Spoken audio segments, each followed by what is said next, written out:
Hey everybody, this is Kelly Hans, and finally, after forever, I am going to do my review on Terror Lake Drive. This is season 3, episode 1. This is How the Purge. Now, if you remember from last season,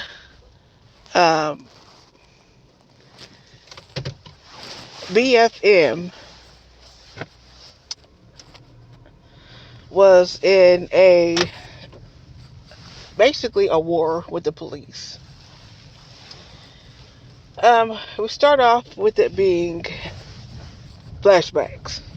So this starts off 5 years ago. When at the very end, Nefertiti is outside and she is chanting about how the Freeman land is theirs and BFM claimed it along with their ancestors. So I said, okay.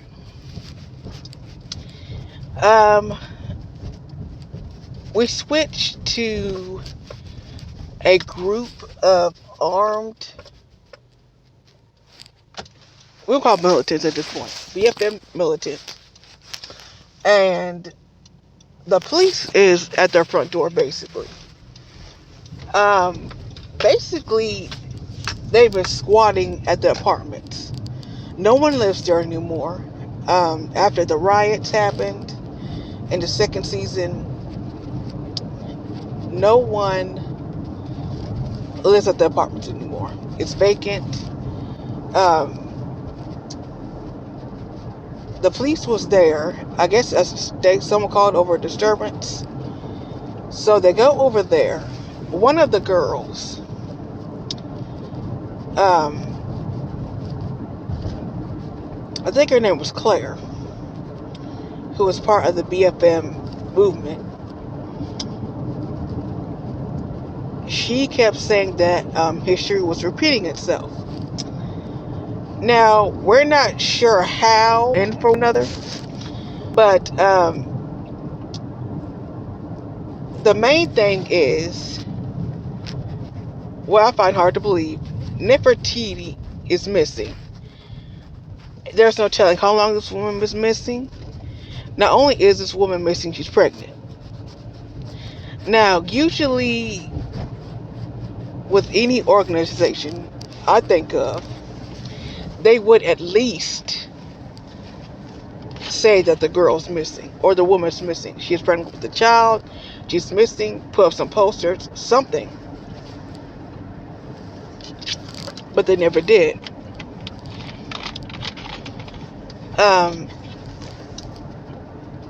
They never did. The police raid the apartments. Their fate is left unknown. But there is a possibility would have made it look like they've been shot, which I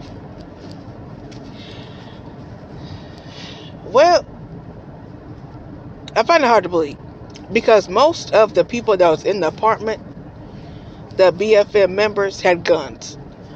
Why did they have guns? We don't know. I mean, we don't know why they have guns. So yeah,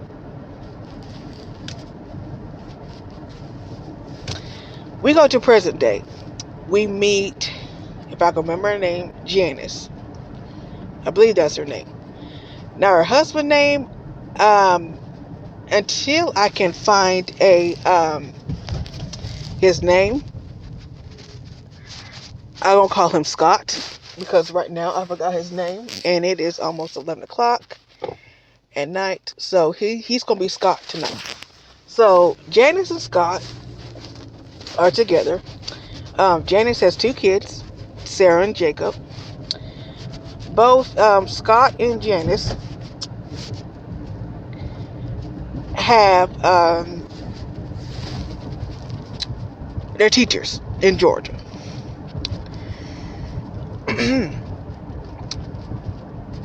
They're living paycheck to paycheck.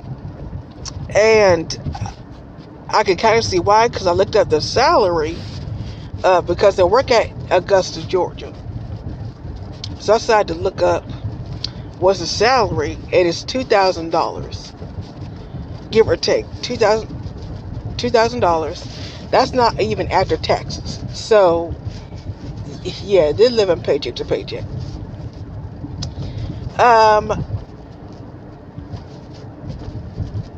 Janice is what looks like a math teacher, my guessing, because she was in the classroom, and this was after a school shooting. Now, naturally, if there's a school shooting, you're not thinking about anything positive. I mean, especially in a situation like that. A school shooting is the last thing on anybody's mind. And I noticed with Terror Lake Drive, there's always a theme. The first season was the pandemic. The second season was BFM and the police. The third, I'm probably going to put the theme in the 7th episode. But so far, school shootings, from what I took, and more. So anyway, her husband Scott is a African American history teacher. He teaches Black history. Now,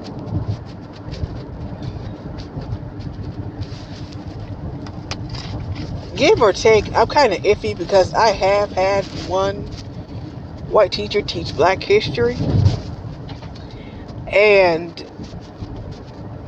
it was just, I didn't think too much of it. I mean, yeah, I think I had one teacher who taught Black history, white teacher. It was in high school, I remember, and he taught it really, really good. I mean, not saying that a Black person can't teach you any better, but it was just the same to me. But he teaches Black history. So, Scott is very,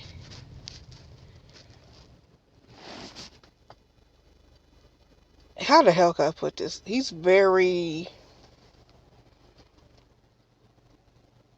understanding. I'm going to put it to you like that.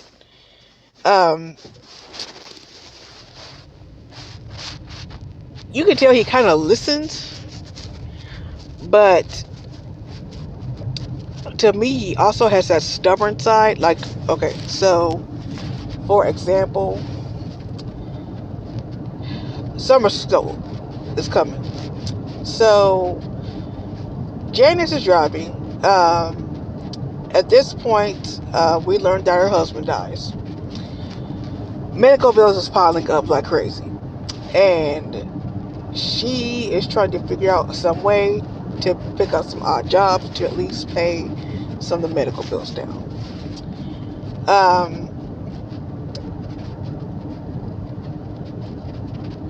You can tell she's still not over the death of her husband, which I kind of understand how it is. And with Scott, Jacob's son, Scott, opening up to her, trying to help her. She accepts him. Right now, they're in the dating stage. But you can also tell she's still not over her husband's death. She really isn't.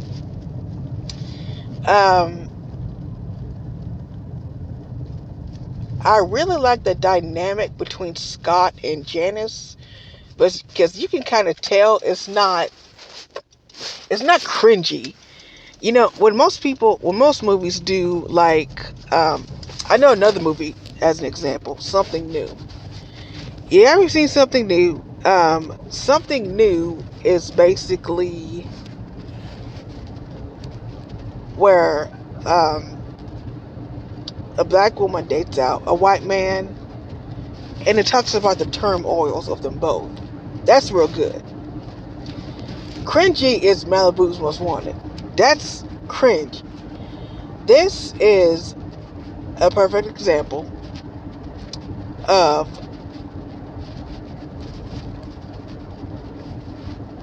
like you can tell they're together, but it's not forceful. Can I get what I'm saying? Like it's not just like it's not cringe. So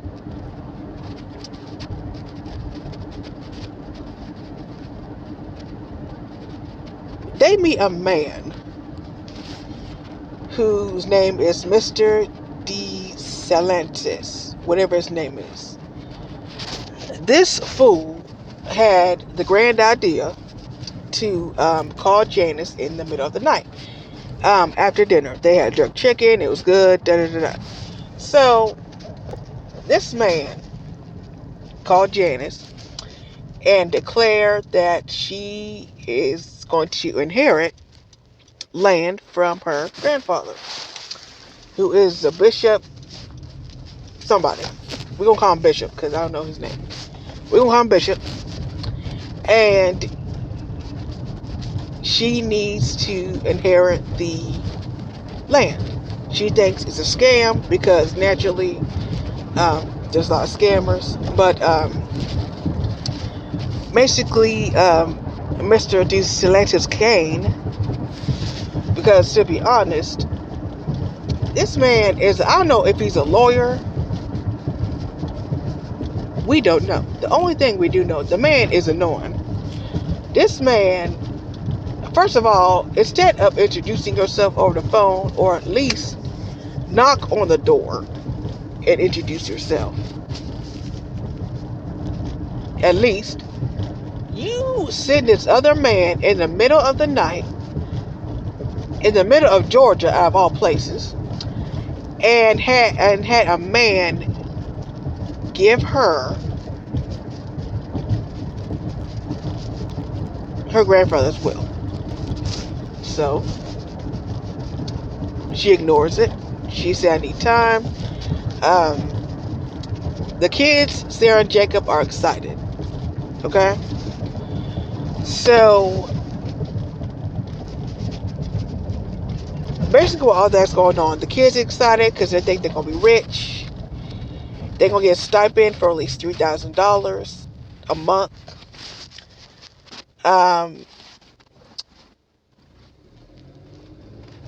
Jacob and Sarah decide to move forward in their relationship, and Jacob proposes to her. Came to find out, I think this is the third time this man proposes to her, and she says yes. They get married. At their wedding day, Daddy King decides to pop up out of nowhere. And this is why I hate going to weddings, because you never know who you're going to expect. Apparently, this fool where and told he did. Okay, I finished the meeting. Blah blah blah.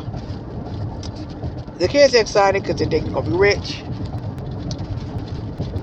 The lake house is on Lake Levi. And it said $7 million. You guys heard of the okay, and bring this as long as right. They're eating head when read the meters. Clearly, is Jeff's gonna hear it, but not he starts to say it. They can't search.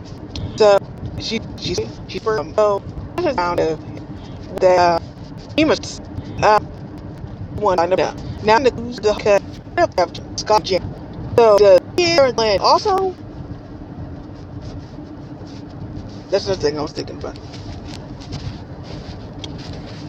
This fucking app.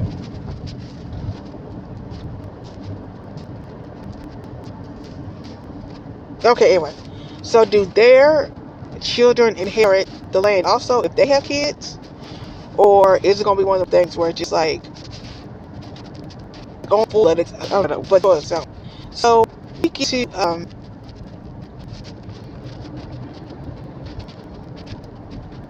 back to the house.